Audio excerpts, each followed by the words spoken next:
పవన్ కళ్యాణ్ అన్న నీ చుట్టూ తిరిగి తిరిగి తిరిగి మీ ఆఫీస్ కు చుట్టూ తిరిగి తిరిగి అన్న నేను సూసైడ్ చేసుకుంటున్నాను అంటే ఇంత స్వామి భక్తి ఉండొచ్చు, నేను కాదన్ను.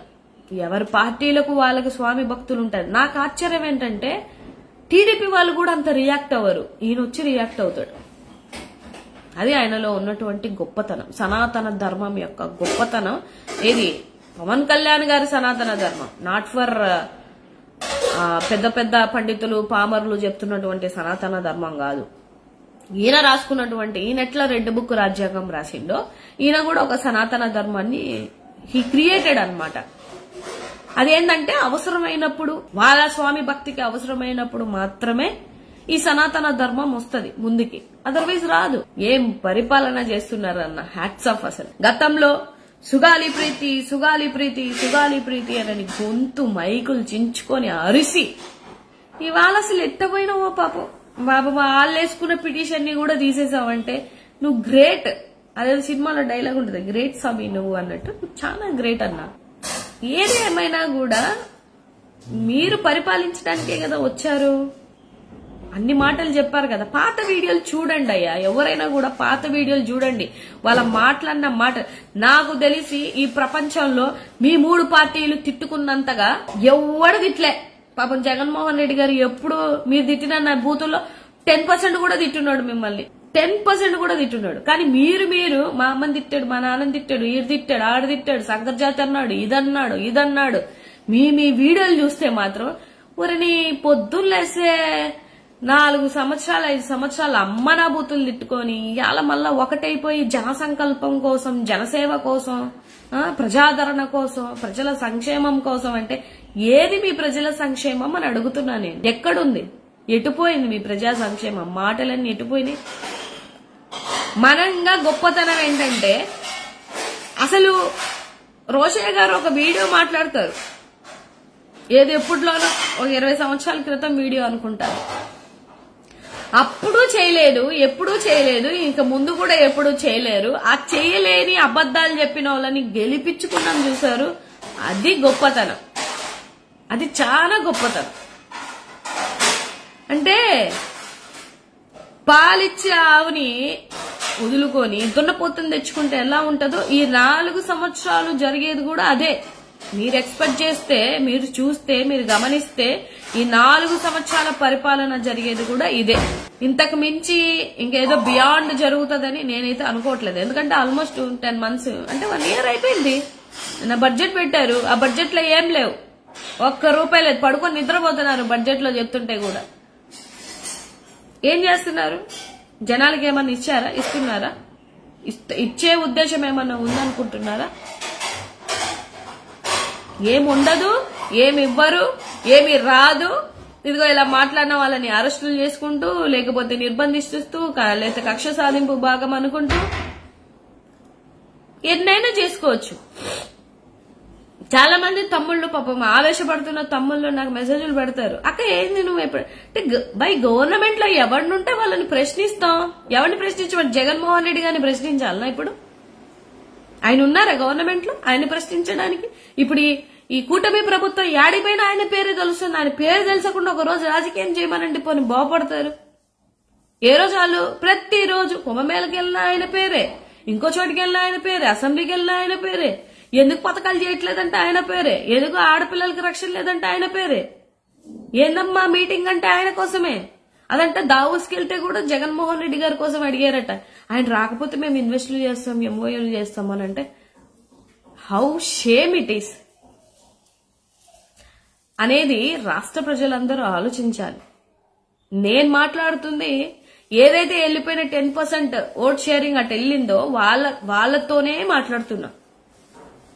ఇది నిజమా కాదా, ఇది అబద్ధమా కాదా అనేది ఒకసారి గమనించాలి. నిజమే మాట్లాడిన వాళ్ళని శిక్ష పడాలి, నేనైతే కాదన్ను. కానీ ఇటు మాట్లాడే వాళ్ళకు కూడా శిక్షలు వేయండి అంటున్నా. అక్కడున్న పార్టీలో ఉన్న వాళ్ళే ఆడవాళ్ళ, ఇటున్న వాళ్ళు ఆడవాళ్ళు కాదా? వీళ్ళు మహిళలు కాదా? నేను అసలు ఎక్కడ ఏ వీడియోలో కూడా నేను బూతులు మాట్లాడను, క్యారెక్టర్ అసోసియేషన్లు చేయను, ఎవరిని ఒక మాట మాట్లాడను. విత్ సబ్జెక్ట్ నేను అడుగుతా. అది కూడా మీరు పెట్టినటువంటి బడ్జెట్ లో గాని, లేకపోతే మీరు ఇస్తున్నటువంటి డేటాలో గాని, లేకపోతే మీరు ప్రజలకు అందిస్తున్నటువంటి మీ తెల్లపత్రాల్లో ఉన్నటువంటి ఇన్ఫర్మేషన్ ని బట్టి జనాలకు జరుగుతున్న నష్టాన్ని బట్టి నేను అడుగుతున్నా. నా కింద ఎన్ని బూతు కామెంట్లు పెడతారు, నేనేం చేశానని? మరి వీళ్ళందరినీ మరి శిక్షించాలి కదా. అలాంటప్పుడు అంటే మీకు ఒక్కరికే ఒక రాజకీయం, మీ పార్టీ కూటమిలో ఉన్న వాళ్ళందరికీ ఒక రాజకీయం, పక్క పార్టీలో ఉన్న వాళ్ళందరికీ ఒక రాజకీయము, ఒక రూల్స్, ఒక రెగ్యులేషన్స్ అనంటే ఇదెక్కడి న్యాయం అండి? నాకు అర్థం అవ్వట్లేదు. కానీ డెఫినెట్ గా ఏది ఏమైనా కూడా ఇలాంటి రాజకీయం చేస్తే మాత్రం నేను ఇందాక చెప్పినట్టు మనం ఏం పెద్ద కష్టపడక్కర్లే 2029కి అనైతే నాకు అనిపిస్తుంది పర్సనల్ గా. 15 సంవత్సరాల దాకా మేము కూటమిలోనే ఉంటాము అనంటే అంటే జనాల డెసిషన్స్ తో మీకు సంబంధం లేదన్నమాట. ఎందుకు? ఏ ఈవీఎంలో ట్యాంపరింగ్ చేసుకోవచ్చు మొన్న చేసుకున్నట్టు, సో 15 సంవత్సరాల వరకు ఆరాంసే ఉందాము అనే ఉద్దేశంతో, అంటే జోష్యాలు అనమాట. చిలక జోష్యం చెప్తారు చూసారు, ఇది చిలక జోష్యం. నేను 15 సంవత్సరాల దాకా కట్టుకున్న భర్తలే, లేకపోతే సొంతంగా ఒక కడుపున పుట్టిన ఒక ఫ్యామిలీ నుంచి వచ్చిన వాళ్ళే కలిసి లేరు, కలిసి ఉండట్లేదు. దానికి కూడా చట్టబద్దమైనటువంటి రూల్స్, రెగ్యులేషన్స్ అన్ని వచ్చాయి. ఒక 3 పార్టీలంట 15 సంవత్సరాల దాకా కలిసి ఉంటున్నాయి, కలిసి ఉంటాము అని అంటున్నారు అని అంటే హౌ కాన్ఫిడెంట్ యు ఆర్ అనేది నాకు అర్థం అవ్వట్లేదు. అంటే ఎంత కాన్ఫిడెంట్ గా మీరు చెప్పగలుగుతున్నారు అంటే ఈవీఎంలు మళ్ళా ఓ 15,000 లక్షల కోట్లో లేకపోతే 20,000 లక్షల కోట్లో మళ్లీ ట్రాన్స్ఫర్ చేసేసుకుని మళ్లీ మనం ఈ దందా మొదలు పెట్టుకుందామని ఒక ఆలోచన దృక్పథంతో అన్న మాటలాగే నాకు అనిపించింది. అంటే లేకపోతే ఎలా చెప్పేస్తారండి? నాకు అర్థం అవదు. మళ్ళీ జగన్మోహన్ రెడ్డి గారు రారు అంటే ఏం మీరు చెప్పగలుగుతారా? జగన్మోహన్ రెడ్డి గారు రారని అది చెప్పాల్సింది ప్రజలు కదా. ఇవాళ ఇచ్చింది, తీర్పిచ్చింది కూడా ప్రజలే, రేపు 29న కూడా ఇవ్వాల్సింది ప్రజలే, లేకపోతే మీరు చెప్తున్న 15 సంవత్సరాల వరకు ఇవ్వాల్సింది కూడా ప్రజలే. ప్రజల మైండ్ సెట్ ని, ప్రజల ఆలోచన విధానాన్ని మీరు ఎలా డిసైడ్ చేయగలుగుతారు అని అంటున్నాను. అంతేకాకుండా ఇవాళ మీరు ఇన్ని మాటలు ఈ మాటలన్నీ ఎప్పుడు మాట్లాడారు? జగన్మోహన్ రెడ్డి గారి హయాంలో మాట్లాడారు. అంటే గవర్నమెంట్ లో ఉన్నప్పటికీ, వాళ్ళు మంచి మంచి పదవులు అనుభవిస్తున్నప్పటికీ ఒక సీఎంని, ఒక ముఖ్యమంత్రిని, మినిస్టర్లని, ఆడవాళ్ళని డైమండ్ రాణి అని అనేసి అంటే మీరు పోక్ చేస్తారు, మీరు మాట్లాడతారు, 2 చెప్పులు చూపిస్తారు. మన లోకేష్ బాబు అయితే ఇంకా చాలా పెద్ద పెద్ద బూతులు అవి నేను వినిపించాను కదా, మళ్ళీ ఒకసారి నెట్ లో కూడా చాలా ఉన్నాయి, రిపీటెడ్ గా చూస్తే సరిపోతుంది.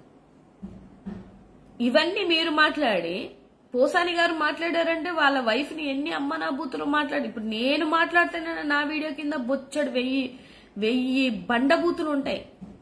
బండబూతులే. ఇంకా నేనేమంటున్నా అంటే మీకు నిజంగానే ఇలాంటి మాటలు మాట్లాడినప్పుడు బూతులు గాని, లేకపోతే పర్సనల్ అసెస్మెంట్స్ కానీ, లేకపోతే ఇంకా వల్గారిటీతో ఉన్నటువంటి కూడినవి చేసినప్పుడు ఇటు ఏ విధంగా అరెస్టులు అవుతున్నాయో ఇటు కూడా అరెస్టులు అయ్యాయి అనుకోండి, డెఫినెట్ గా జనాలు మిమ్మల్ని హర్షిస్తారు, మేము కూడా హర్షిస్తాం.